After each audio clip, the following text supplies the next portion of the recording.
Salut tout le monde, c'est Alizée à Raven et aujourd'hui on se retrouve pour une nouvelle vidéo que je promets depuis longtemps. Malheureusement j'ai pas eu le temps de la filmer vu qu'en ce moment il se passe beaucoup de choses. C'est d'ailleurs la raison de cette FAQ.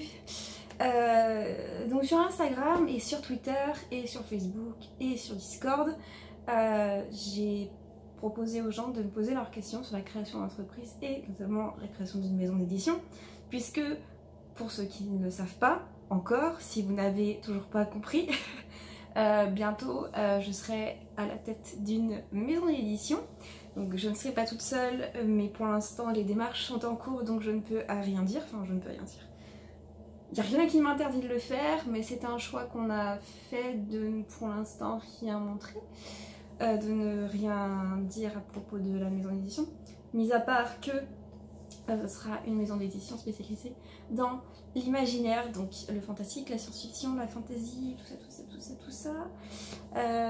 Notamment une collection assez spéciale aussi, j'en reparlerai. J'en parlerai sur les réseaux sociaux une fois que le site internet sera sorti, une fois qu'on aura fait les réseaux sociaux, une fois qu'on sera immatriculé, puisque à l'heure actuelle j'attends mon extrait Cabis. Donc voilà, donc vous avez posé des questions, je les ai sous les yeux.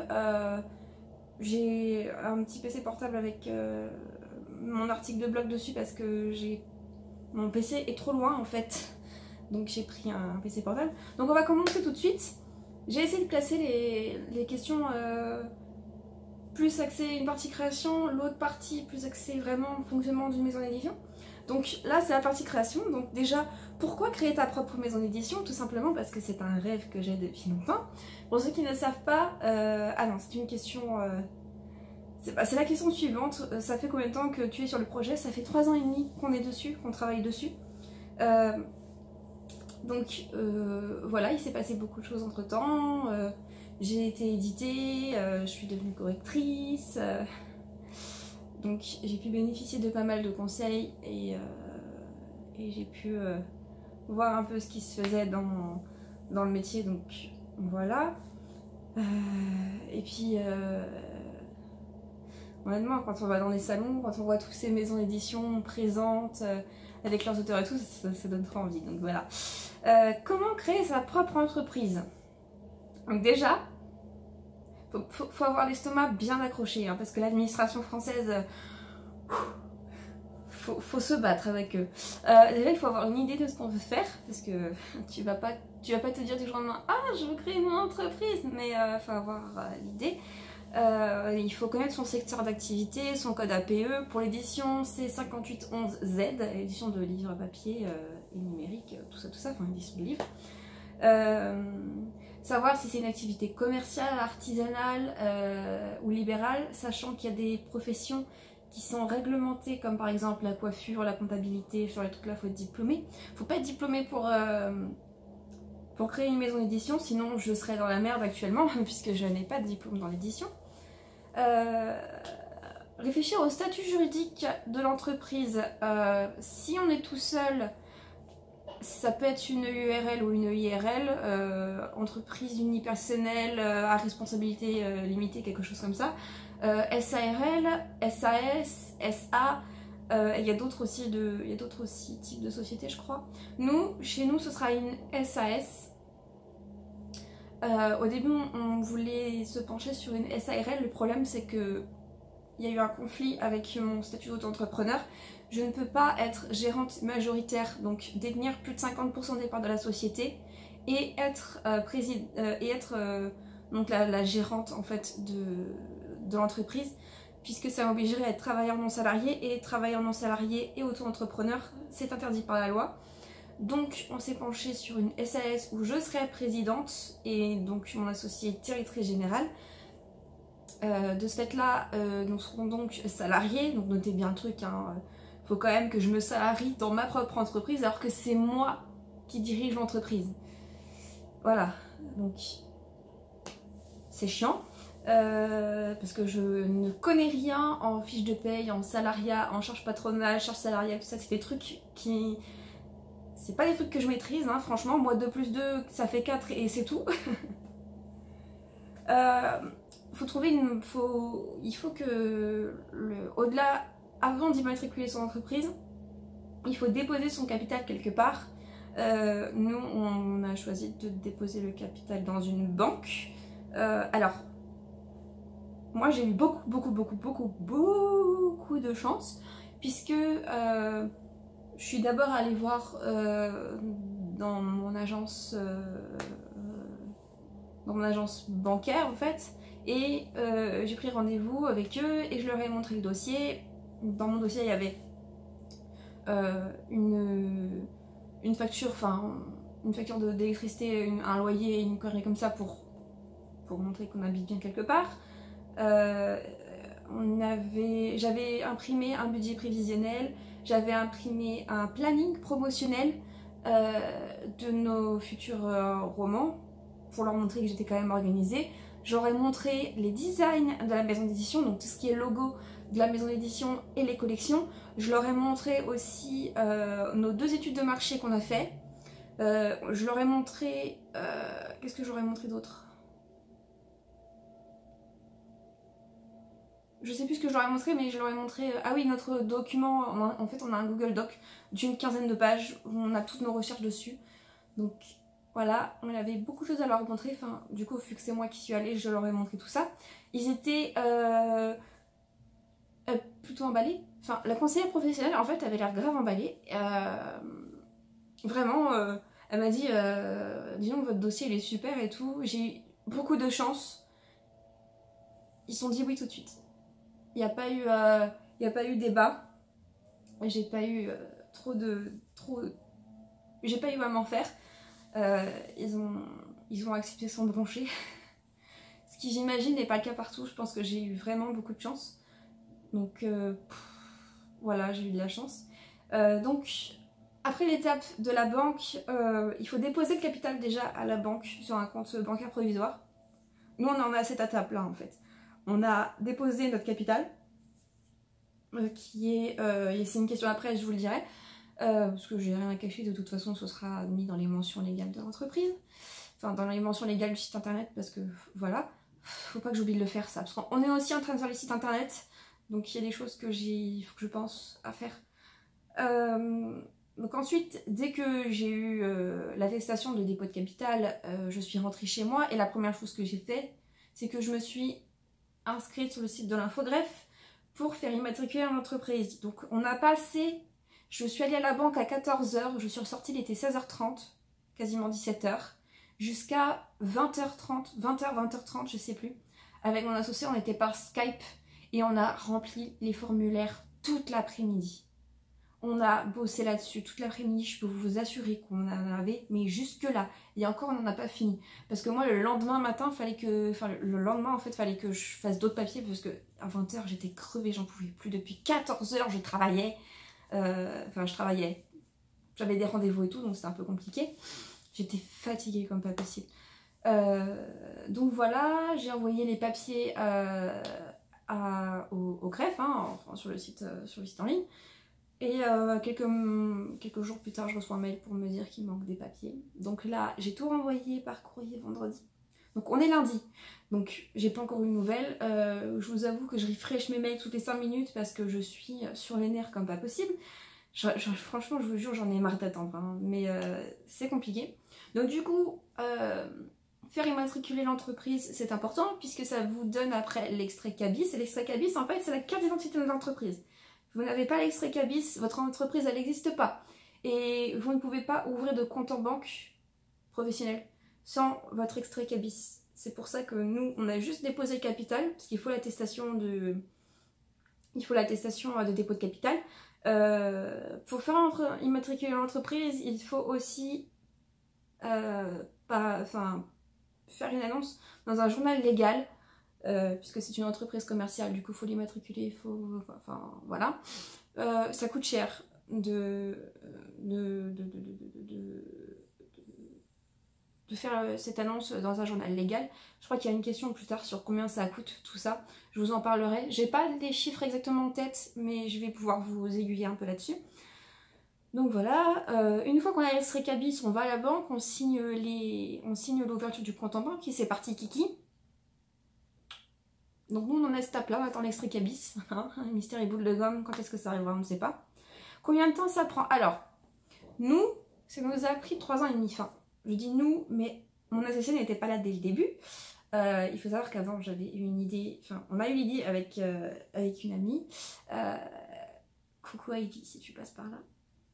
Et donc, avec Ivy, et bon, le fait est qu'on a un petit peu abandonné l'idée, plus ou moins.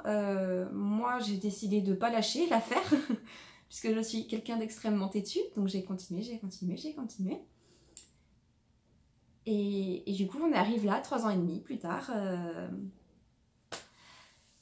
et bien sur le point de faire naître bébé maison d'édition.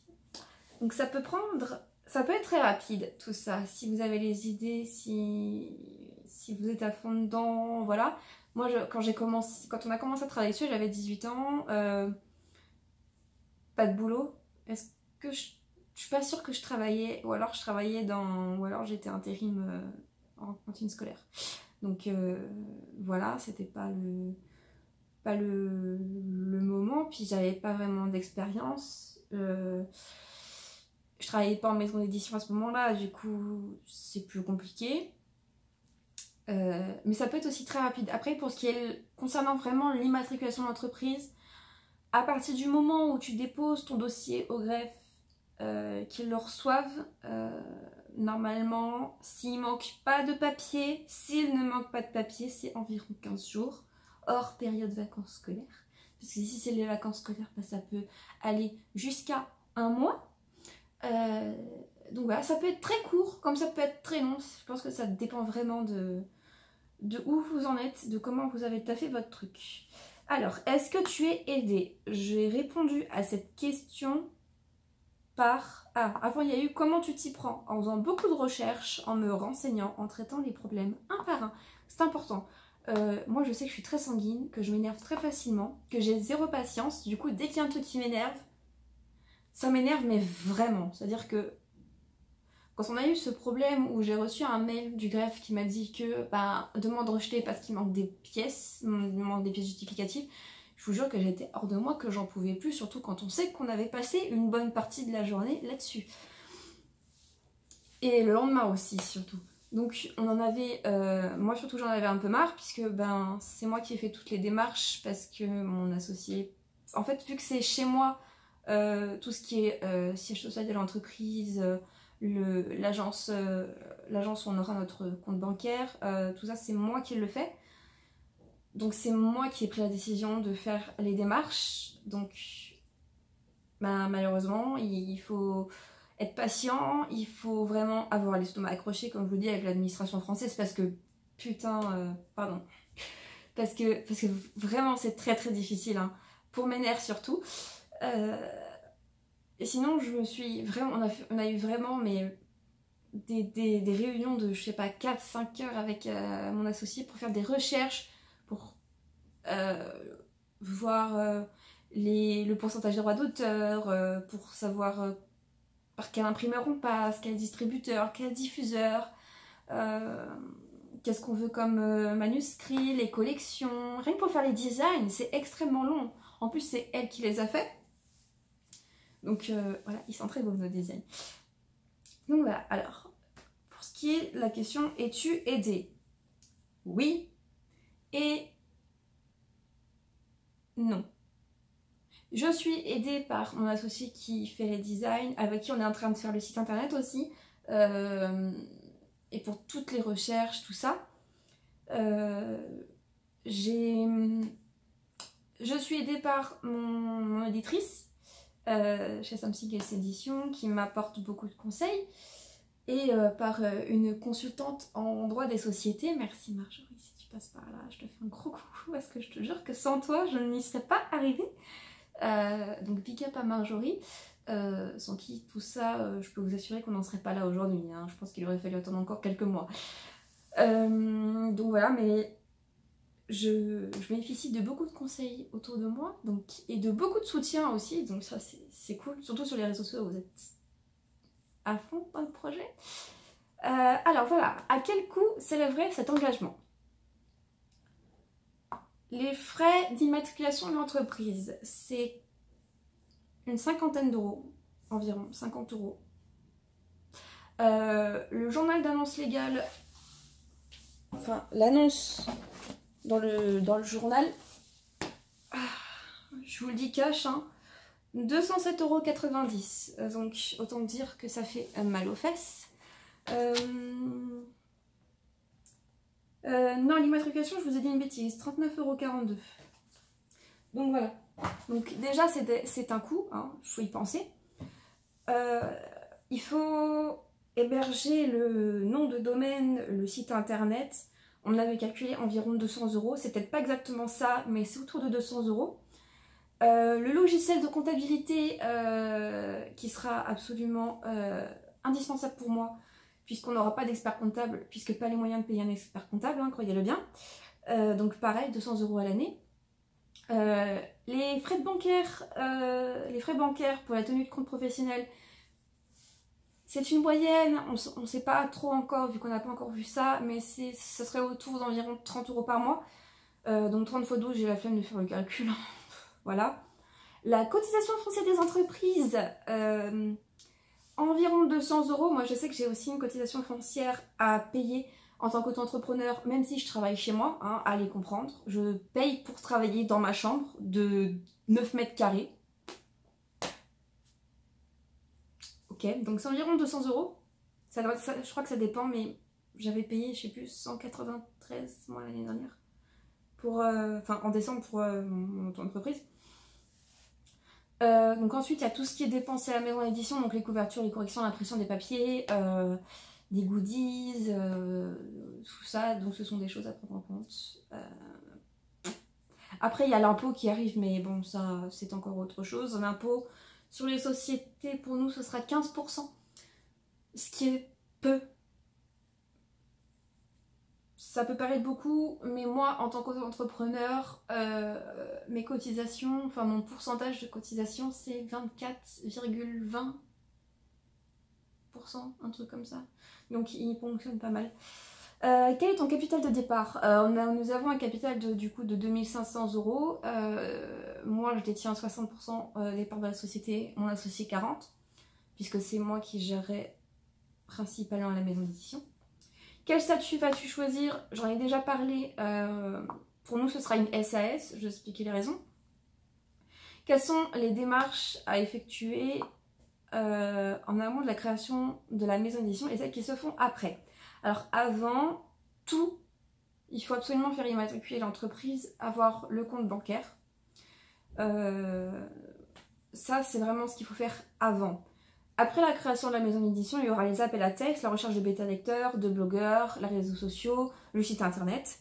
Ceci dit, nous on a fait le choix de justement ne rien dévoiler avant l'immatriculation de la société pour tout simplement garder la surprise et aussi pour protéger l'identité de la maison d'édition, sachant que notre logo n'est pas encore protégé et qu'il va falloir qu'on le fasse aussi. Enfin, la marque en fait n'est... Pardon, je suis désolée, ça me stresse. Notre marque n'est pas encore protégée.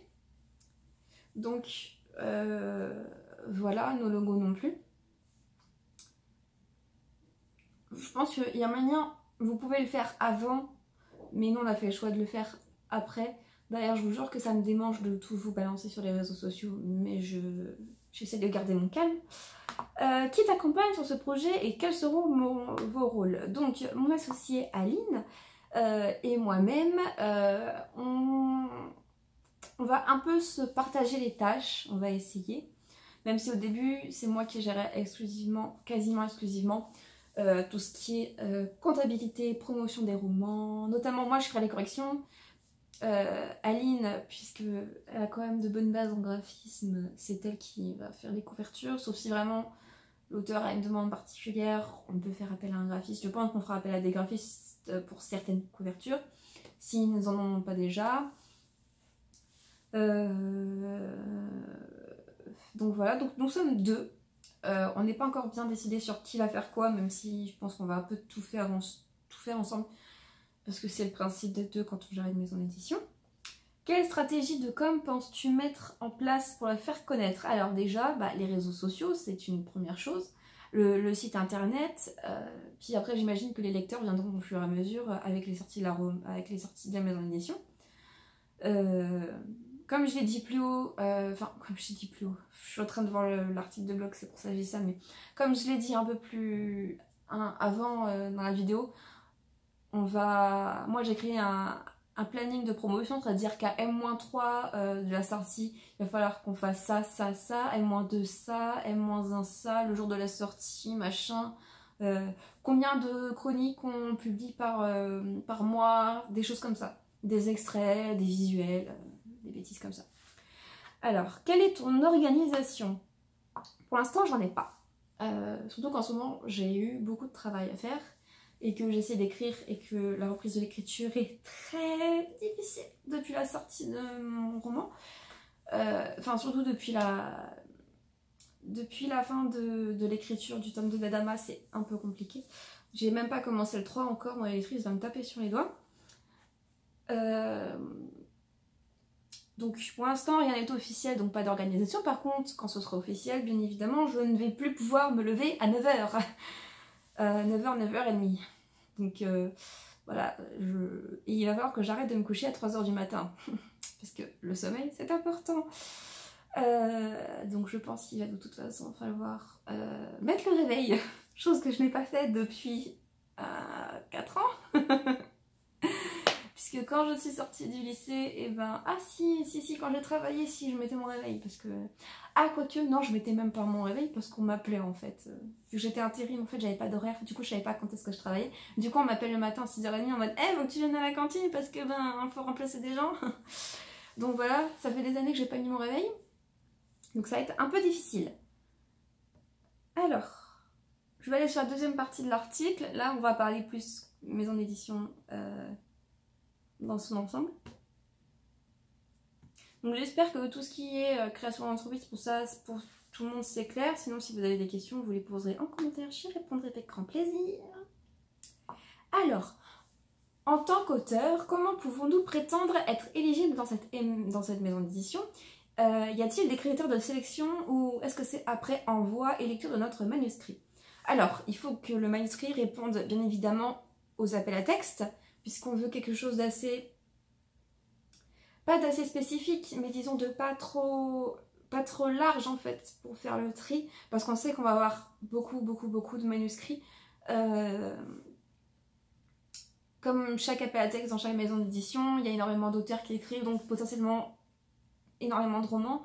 Donc on sait, c'est pour ça qu'on a quelque chose de légèrement défini pour déjà faire un tri. Et voilà. Après, on a des idées, on a des préférences, mais on est quand même ouvert au reste. Vous le verrez sur le site internet quand on publiera les appels à texte et tout ça. Y aura-t-il des postes à pourvoir? Non, tout simplement parce qu'on n'aura pas les moyens de payer les gens. Il faut savoir un truc. Dans la plupart des cas, la première année de création d'entreprise, personne ne se paye. Personne. C'est-à-dire que moi... et Aline, la première année, le salaire, la tête à Toto. Voilà. Mais c'est quelque chose qu'on sait, qu'on savait depuis le début. C'est un sacrifice auquel il faut réfléchir. Donc voilà, c'est pour ça qu'il ne faut pas créer une entreprise et tout lâcher comme ça. Es-tu confiante dans l'avenir de la littérature dans notre société du buzz éphémère, du format roi qu'est la vidéo? J'ai répondu que je pense qu'on ne peut pas comparer la littérature, que ce soit sous forme numérique, papier ou même audio. C'est bien, c'est beaucoup trop différent. Donc, et puis de toute façon la littérature, ça fait des siècles qu'elle existe et elle a encore de très beaux jours à venir. Je me fais pas de problème, je me fais pas de soucis là-dessus. Voilà. Qu'est-ce que tu penses de la catégorisation parfois un peu extrême des livres? Il suffit de voir combien de sous-genres de la romance existent. Penses-tu te servir de cette tendance spécialisée pour spécialiser au max ta maison d'édition et ainsi trouver un public plus facilement? Alors, c'est vrai qu'il existe énormément de sous-genres et que là-dessus, on a beaucoup de choix. Nous, on a décidé de catégoriser nos romans en collection fantastique, fantasy, science-fiction. Point barre. Parce que vous vous doutez bien que si on doit faire une collection pour chaque sous-genre, on n'a pas fini. Donc on reste dans une catégorie assez large et s'il faut qu'on précise le sous-genre, on le précisera. Il n'y a pas de problème, mais on va pas catégoriser chaque roman en tiens, est-ce que ça c'est de la romance fantastique, est-ce que ça c'est de la romance historique, ça, est-ce que là c'est du thriller, est-ce que là c'est du policier, est-ce que là c'est de l'urban fantasy, est-ce que là c'est du contemporain, est-ce que là c'est du young adult, est-ce que... On se calme, on se calme. Donc voilà, mais si on catégorisait tous les sous-genres, en fait, on n'en finirait pas. Donc clairement, ce sera assez large. As-tu fait des études ou te lances-tu à l'aveugle sans connaissance précise des études? Je veux dire, ce n'est pas péjoratif. Merci de préciser. Je me lance un peu à l'aveugle parce que je suis pas diplômée, j'ai pas de diplôme, j'ai pas fait d'études dans l'édition. Ceci dit, j'ai un pied dedans. J'ai même les deux pieds dedans en fait, puisque je suis correctrice dans une maison d'édition, je suis auteure dans cette même maison d'édition, j'ai vu ce qu'il fallait pas faire, j'ai vu ce qu'il fallait faire, j'ai appris de mes erreurs aussi parce que j'ai été auto-éditée et bon sang, ça a été une expérience vraiment merdique. Pour l'instant, malheureusement, en fait, en tant qu'auto-entrepreneur, j'ai pas le droit à la formation parce que l'État me déteste. L'État n'aime pas les gens qui bossent en freelance, donc nous sommes un peu mal aimés par la société, donc nous n'avons pas droit à la formation. J'attends toujours, hein. Mais voilà, donc je me lance pas vraiment à l'aveugle, puisque j'ai des conseils, je suis bien entourée, voilà. Mais ceci dit, bah, j'ai pas de... J'ai pas de diplôme en fait, donc voilà. Tu prends des genres en particulier, donc on prendra le fantastique, la science-fiction, la fantasy, peut-être la romance après, on sait pas trop. Mais la romance, en toute franchise, ce sera plus tard. Mais on veut d'abord se concentrer sur fantastique, science-fiction et fantasy. Sous combien de temps tu penses répondre aux romans que tu reçois? Je suppose que tu mettras toutes ces informations dans le site internet que tu vas créer pour ta maison d'édition. Oui, on fera tout ça. On ne sait pas parce qu'on va recevoir beaucoup de manuscrits. On ne peut pas prévoir en fait parce qu'on va en recevoir beaucoup. Donc, je sais pas. Entre 3 et 6 mois. Je ne peux pas vraiment être précise là-dessus. Où comptes-tu trouver ton fournisseur? France ou sinon quel pays? Alors si on parle d'imprimeur, bien évidemment on passera par un imprimeur français. Sachant que pour l'instant on n'a pas de distribution ni diffusion papier puisque les gens ne veulent pas travailler avec des maisons d'édition qui n'ont pas de romans à leur actif et en soi c'est pas bête. Donc on passera éventuellement d'abord en premier, en priorité par Amazon, on verra après. Donc dans une maison d'édition il y a qui? Pourquoi ces personnes sont là? Leur rôle? Qu'est-ce qu'elles peuvent apporter en tant que directrice de maison d'édition? Et j'ai sauté une question.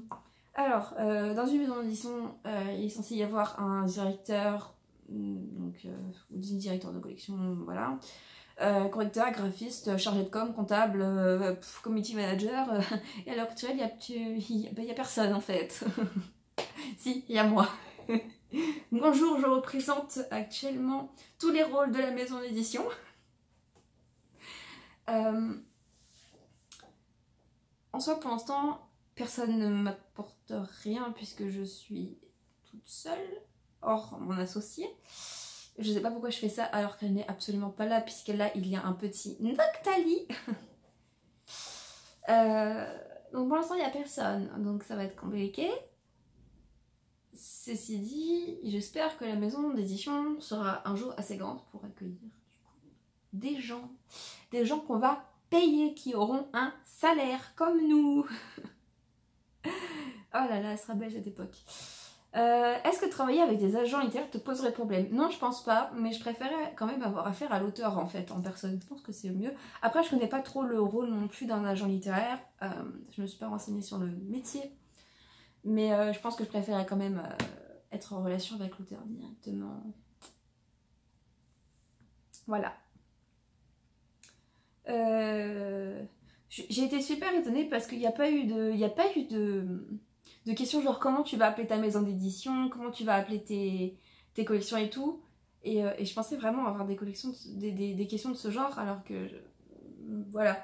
Et c'est bien d'avoir précisé sur les réseaux sociaux que je balancerai pas le nom de la maison d'édition. Donc voilà. C'est tout pour... Enfin c'est tout, ça fait quand même 30 minutes que je filme. Voilà pour cet article, du coup, FAQ, maison d'édition, création d'entreprise, tout ça.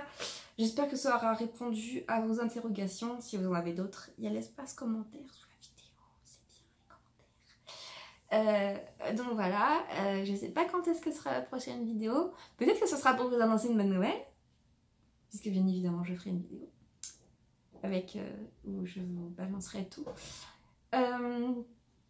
Je fais beaucoup de dans cette vidéo, il va falloir que je fasse le montage, même si je vous avoue j'ai carrément la flemme. En fait faire des vidéos c'est cool, mais après il faut les monter. Ça c'est chiant, puis après il faut les uploader, puis quand on n'a pas une très bonne connexion, voilà, ça peut être long. Donc voilà. C'est tout ce que j'ai à vous dire, je crois. Malheureusement je peux encore pour l'instant rien vous annoncer de bon ou de pas bon, puisque on est encore à l'étape où on attend notre extrait cabis et où c'est très long. Je vous avoue je suis un peu impatiente, carrément impatiente même, je vous jure je suis une boule de nerfs, je tiens plus en place, c'est affreux. D'ailleurs voilà, quand je vais quitter la vidéo, enfin quand je vais éteindre l'enregistrement, je vais filer voir mes mails, voir si j'ai une réponse du greffe, s'il a bien reçu mon courrier avec mes pièces justificatives et le nouveau formulaire que j'ai dû complètement refaire parce que je me suis plantée dans mon adresse. Voilà, faut pas remplir les papiers quand on n'a pas dormi de la nuit et qu'on rentre de 3 heures de rendez-vous avec la banque. Et on arrête de se revenir aussi. Voilà, donc c'est tout pour cette vidéo. J'espère qu'elle vous aura été utile. Je sais, je parle beaucoup. Donc on va se laisser là parce que Bibiche, elle a du travail, elle a pas fini et il est tard. En vrai il est 16 h, mais il est tard. Donc voilà, moi et ma veste Ravenclaw, on vous souhaite une bonne journée, matinée, nuit, peu importe le temps qu'il fait chez vous. Moi je vous dis à bientôt. Si vous ne me suivez pas sur les réseaux sociaux, il faut absolument le faire parce qu'en ce moment il se passe beaucoup de choses. Je serai, attention, je serai au Salon du Livre de Paris le vendredi, samedi et dimanche en tant qu'auteur. Youpi! C'est mon premier Salon du Livre en tant qu'auteur. Je vais dédicacer Adama 1 et 2 puisque il sera disponible en exclu, en avant-première vraiment exclusive parce que normalement le roman ne sort qu'en juin et avec mon éditrice on a réussi à comment dire, disons qu'on a trouvé un moyen pour qu'il soit disponible pour vous au Salon du Livre à Paris. Donc si vous le voulez c'est maintenant, sinon ce sera en juin. Le tome 1 arrive bientôt en format papier, mais vous pouvez précommander le 1 du coup et le 2 en papier pour aller les chercher sur le Salon du Livre. Si vous ne pouvez pas vous déplacer, il vous sera envoyé dédicacé avec des marque-pages à la fin du salon, donc après le salon, par la maison d'édition. Je vous mettrai le lien pour les précommandes. Sinon Adama enfin le premier tome d'Adama est toujours sur Amazon, Kobo, Cultura aussi et tout ça en e-book à 3,99 je crois. Donc voilà, je suis très contente. J'ai dévoilé la couverture du tome 2 il n'y a pas longtemps et vous étiez très contente parce qu'elle est très belle. Ma graphiste est formidable, je l'aime d'amour. Donc je vais arrêter de parler parce que ça fait 34 minutes tout pile que je filme cette vidéo, que je dis travail. Je vous dis à très bientôt, j'espère que cette vidéo vous aura été utile. Et n'hésitez pas si vous avez des questions. Voilà, et n'oubliez pas... Et moi j'ai oublié. Dreams can be achieved if we believe we can. Et oui,